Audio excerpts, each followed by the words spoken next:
5 തലമുറകളായി നിങ്ങൾക്കൊപ്പം PRS hospital. അവസാനം അഫ്രീദി വെളിപ്പെടുത്തൽ നടത്തി. എന്നെ വിളിച്ചിട്ടാണ് പോയത്, അല്ലാതെ എന്നെ ക്ഷണിക്കാതെ പോയതല്ല. എന്നെ ക്ഷണിച്ചു, എനിക്ക് ടിക്കറ്റ് തന്നു, എനിക്ക് ഭക്ഷണം തന്നു, എനിക്ക് മൊമെൻറ്റോ തന്നു, എല്ലാ അർത്ഥത്തിലും എന്നെ ക്ഷണിച്ചിട്ടാണ് പോയത്. അപ്പോൾ ഇതിന് എതിരെ നമ്മുടെ കളമശ്ശേരിയിലുള്ള പ്രവാസി ഫെഡറേഷൻ്റെ ആളുകൾ കേസ് കൊടുത്തിട്ടുണ്ട്. ഇപ്പോൾ ABVP നേരത്തെ കേസ് കൊടുത്തു.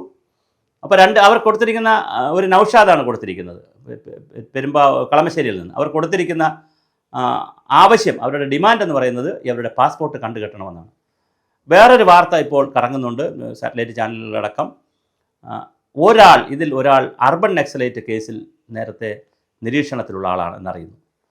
എന്തായാലും അവർ ചെയ്തത് വളരെ വളരെ ഗുരുതരമായ രാജ്യദ്രോഹവും തെമ്മാടിത്തരവുമാണ്. കാരണം ഇന്ത്യ എന്ന രാജ്യത്തെ ഭീകരവാദികളെ കൊണ്ടുവന്ന് ഇന്ത്യയിൽ 26 പേരെ കൊന്നപ്പോൾ സ്വാഭാവികമായിട്ട് ഇന്ത്യയിലെ 140 കോടി ജനങ്ങൾക്കും ഒരു വികാരമുണ്ടായി. അതുകൊണ്ടാണ് ഉവൈസിയെ പോലുള്ള ആളുകൾ പള്ളികളിൽ, മുസ്ലിം മോസ്കുകളിൽ, മദ്രസകളിലടക്കം വന്ദേമാതരവും ജനഗണമനയും അതുപോലെ തന്നെ നമ്മുടെ ഭാരതത്തിലെ പാട്ടുകളും ഗാനങ്ങളും ഒക്കെ ആലപിച്ച് തെരുവിൽ ജനങ്ങൾ, ഹൈദരാബാദ് കണ്ടിട്ടില്ലാത്ത നിലയിലുള്ള മുസ്ലിങ്ങളുടെ വലിയ ജാഥയാണ് നടന്നത് ഇന്ത്യക്ക് അനുകൂലമായിട്ട്. കാരണം അത്രമാത്രം വികാരമുണ്ടാക്കിയതാണ്.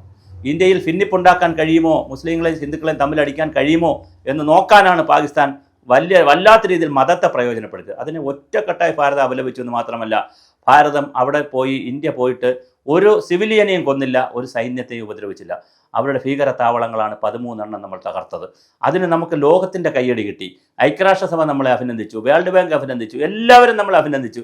അപ്പോഴാണ് നമ്മളെ കുറേ പയ്യന്മാർ, പിള്ളേർ, ബിടെക് പഠിച്ചവരാണ്, അവർ കമ്പ്യൂട്ടറൊക്കെ അറിയാമെന്നുള്ളവരല്ലേ, അവരെപ്പോഴും ഫേസ്ബുക്കിലും വാട്സപ്പിലും ഒക്കെ നിൽക്കുന്നവരല്ലേ, അവരെന്തുകൊണ്ട് ഇതൊന്നും അറിഞ്ഞില്ല? ഇൻസ്റ്റാഗ്രാമിലൊക്കെ നിൽക്കുന്നവർ അറിഞ്ഞില്ല. അവർ എന്ത് രാജ്യവിരുദ്ധ പ്രവർത്തനമാണ് നടത്തുന്നത്?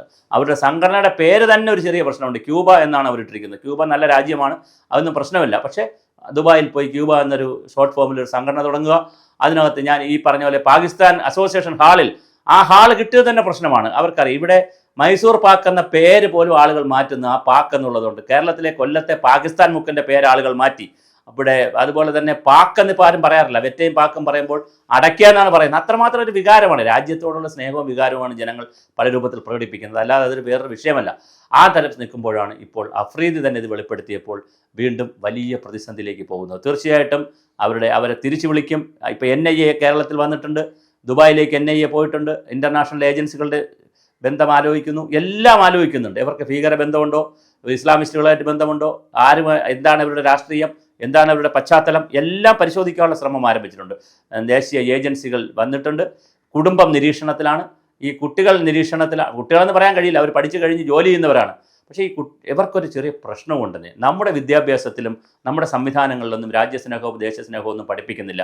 ഇവരൊക്കെ ബിടെക്കൊക്കെ പഠിക്കുന്നവരെന്ന് പറയുമ്പോൾ ഒരുവിധം വെള്ളിക്കരണ്ടി സ്വർണ്ണക്കരണ്ടിയായിട്ടൊക്കെ ജനിച്ച് നല്ലൊരു ശതമാനം കുട്ടികളും സമ്പത്തുള്ള ഇടത്തരം കുട്ടികളൊക്കെ ആയിരിക്കും. ആ കുട്ടികൾക്ക് ജനിച്ച് എന്ത് രാജ്യസ്നേഹം? അവർ മോഡി വിരുദ്ധമെന്നോ BJP വിരുദ്ധമെന്നോ അല്ലെങ്കിൽ രാജ്യവിരുദ്ധമായിട്ടുള്ള കാര്യങ്ങൾ പറയുന്നതാണ് ശരിയെന്ന് തോന്നും. അല്ലെങ്കിൽ പിന്നെ പാകിസ്ഥാൻ അസോസിയേഷൻ ഹാളിൽ കൊണ്ടുവച്ച് എങ്ങനെയാണ് യോഗം നടത്തുക? ദുബായിലെ കമ്മ്യൂണിറ്റി ഡെവലപ്മെൻറ്റ് പ്രോഗ്രാംകാരുടെ ലൈസൻസ് വേണം, അവരുടെ ഉത്തരവ് വേണം ഇതുപോലെ പരിപാടി നടത്താൻ. അത് വാങ്ങിയില്ല, അവിടെ കൊണ്ടുപോയി നടത്തി. മാത്രമല്ല അഫ്രീദി അവർ പറഞ്ഞതാണ് വളരെ വികാരപരമായ കാര്യം. അത് കഴിഞ്ഞതിന് ശേഷം പറഞ്ഞു, ഞങ്ങൾ അപ്പുറത്തെ ഹാളിൽ ഒരു പരിപാടി നടന്നപ്പോൾ ഇപ്പുറത്തോട്ട് എത്തി നോക്കിയതാണ് അഫ്രീദി. അങ്ങനെയൊന്നുമല്ല. അഫ്രീദിയെ വിളിച്ചുകൊണ്ട് വരുന്നു, അത് പകൽ സമയത്ത് തന്നെ മൊബൈലിൽ ടോർച്ച് അടിക്കുന്നു, വലിയ DJ പോലെ വലിയ പാട്ട് പാടുന്നു, ഡാൻസ് ചെയ്യുന്നു. അഫ്രീദി കേരളത്തെക്കുറിച്ച് നേരത്തെ തയ്യാറാക്കിയ ലിറ്ററേച്ചർ തയ്യാറാക്കിയ ഒരു ബ്ലൂ പ്രിൻറ്റുമായി വന്ന് കേരളത്തെ അഭിനന്ദിക്കുന്നു. എന്നാണ് അഫ്രീദി കേരളത്തിൽ വന്ന് ഫുഡ് കഴിച്ചത്? ഒരിക്കലും കഴിച്ചിട്ടില്ലല്ലോ. പക്ഷേ അഫ്രീദി ഇവിടുത്തെ ഫുഡിനെ അഭിനന്ദിക്കുന്നു. എപ്പോഴോ ഒരു ക്രിക്കറ്റിന് കളിക്കാൻ വന്നപ്പോൾ ഒരു പ്രാവശ്യം കഴിച്ച ഫുഡ് വെച്ചിട്ടാണ് ഒരു പ്രദേശത്തെ വിലയിരുത്തുന്നത്. ഇതെല്ലാം ചെയ്തു. ആരാണ് ഈ അഫ്രീദി എന്നിവിടെ പറഞ്ഞുകൊണ്ട് നമുക്കിത് അവസാനിപ്പിക്കാം. പാകിസ്ഥാനിൽ എത്രയോ തവണ ഇന്ത്യ പാകിസ്ഥാൻ ക്രിക്കറ്റ് നടന്നിട്ടുണ്ട്. നമുക്കെതിരെ ഒരു സിക്സർ അടിച്ചാൽ അപ്പോൾ തന്നെ അദ്ദേഹം ബാറ്റ് ഉയർത്തി ഇൻഷാ അല്ലാഹ് എന്നൊക്കെ വിളിച്ച് വലിയ രീതിയിൽ അദ്ദേഹം മതവും എല്ലാം കുത്തിവെച്ചിട്ട് ഇന്ത്യക്കെതിരെ അടിച്ചതായിട്ടൊക്കെ പറയും. ഇവിടെ ഒരു പടക്കം പൊട്ടിയാൽ പോലും, ഇന്ത്യയിലൊരു പടക്കം പൊട്ടിയാൽ നിങ്ങൾ എന്തിനാണ് പാകിസ്ഥാനെ കുറ്റം പറയുന്നു എന്ന് പറഞ്ഞ് ഇൻസ്റ്റഗ്രാമിൽ തള്ളിമറിച്ച ആളാണ്. അതുപോലെ തന്നെ പാകിസ്ഥാനിലെ ഭീകരവാദികളെ കൊന്നപ്പോൾ അവർക്ക് അവരുടെ മയ്യത്ത് നിസ്കാരത്തിൽ പങ്കെടുത്ത് അവർക്ക് ഐക്യദാർഢ്യം പ്രഖ്യാപിച്ചു. പാകിസ്ഥാന് വേണ്ടി പാകിസ്ഥാൻ ചെയ്യുന്നതെല്ലാം ശരിയാണെന്ന് ലോകത്തോട് വിളിച്ചു പറഞ്ഞു. ഇന്ത്യക്കെതിരെ വെറുപ്പ് പ്രകടിപ്പിക്കുന്ന, വെറുപ്പിൻ്റെ രാഷ്ട്രീയം പറയുന്ന അഫ്രീദിയെ പോലുള്ള ആളുകളെ വിളിച്ചു കൊണ്ടുവന്ന് സ്വീകരിച്ച് ആനയിച്ച് ഇരുത്തിയിട്ട് പിന്നെ ഉളുപ്പില്ലാതെ വർത്തമാനം പറയരുത്. പിന്നെ ആളുകൾ വിളിക്കുമ്പോൾ ഫോൺ ഓഫ് ചെയ്യുക, വെബ്സൈറ്റ് പ്രൈവറ്റ് ആക്കുക, അതിനൊക്കെ അറിയാം, അതിനൊക്കെ ഉള്ള ബുദ്ധിയുണ്ടല്ലേ. അപ്പോൾ എന്തായാലും നിങ്ങൾ രാജ്യദ്രോഹ പ്രവർത്തനമാണ് നടത്തിയിരിക്കുന്നത്. നിങ്ങൾക്കെതിരെ വലിയ കേസാണ് വരാൻ പോകുന്നത്. NIA നിരീക്ഷണത്തിലാണ്. നിങ്ങൾ ഒരുപാട് പേരെ പൊക്കും. അതുകൊണ്ട് നിങ്ങൾ നിരുപാധികം എങ്ങനെയാണ് ഈ വിഷയത്തിൽ നിന്ന് ഊരിയെടുക്കുക എന്ന് ആലോചിക്കുക. ചെയ്തു പോയ തെറ്റേറ്റ് മാപ്പ് പറഞ്ഞോ അല്ലെങ്കിൽ അതിനുള്ള ശിക്ഷ വാങ്ങുക ചെയ്യുക. ജനങ്ങൾ ആവശ്യപ്പെടുന്നത്, സോഷ്യൽ ഹാൻഡിലുകളിലും എല്ലായിടത്തും ജനങ്ങൾ ആവശ്യപ്പെടുന്നത് നിങ്ങളെ രാജ്യത്തേക്ക് തിരിച്ചു വിളിക്കണം, നിങ്ങളുടെ പാസ്പോർട്ട് കണ്ടുകെട്ടണം എന്നാണ് പറയുന്നത്. എന്തായാലും അത്ര കടുത്ത നടപടികളിലേക്ക് പോകാതിരിക്കട്ടെ, നിങ്ങൾ സൂക്ഷിച്ചു കൊള്ളുക. ഇതെല്ലാവർക്കും ഒരു പാഠമാണ്.